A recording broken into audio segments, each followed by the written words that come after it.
Hi, this is Andromeda. I'm here with OCB Paper Sessions Academy. I've been a DJ for over 15 years, playing in clubs and festivals around the world.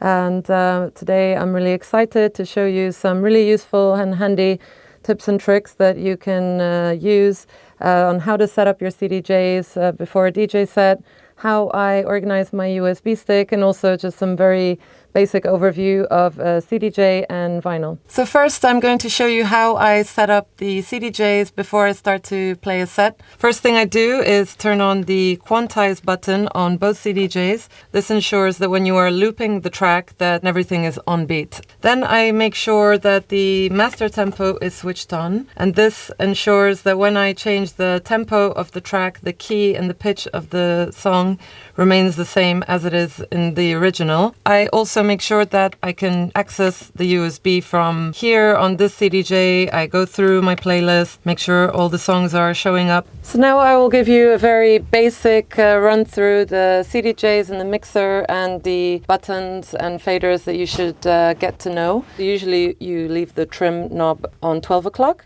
You have the EQ knobs, which allows you to lower the volume of the different frequencies. You have the high, the mids, and the lows, and this is used to blend tracks together. You have a filter knob, in this case in the Pioneer it's over here. You also have different effects, space, sweep, noise. You have the Q over here, which allows you to listen to the song in your headphones. You can listen to both at the same time or just one. And you also have the faders. There's a crossfader, which you can also use to mix between two tracks. That depends on the genre of music that you're playing. And then you also have the volume knob over here of your headphone cue, so you can adjust that while you're playing. Let's move on to the next topic. So another thing I'd really like to show you is how I organize my playlists on my USBs. I have a lot of different folders, a lot of different playlists. So here, for example, I have a folder with 2024. I have one folder with all the tracks that I buy each month that I can easily access.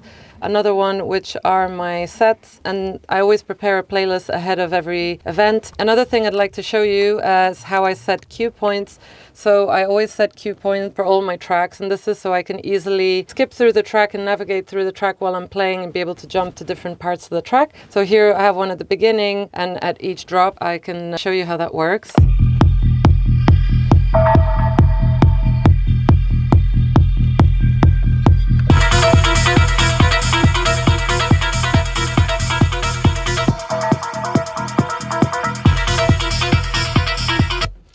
This means that I can skip to different parts of the track while I'm mixing with another track. When you're playing, if there's a longer breakdown, then you just want to skip that part and you just use your cue point to do that. So this allows you to be more flexible, have more control when you're mixing, and I think it's good to be prepared and as organized as possible to play a smooth set.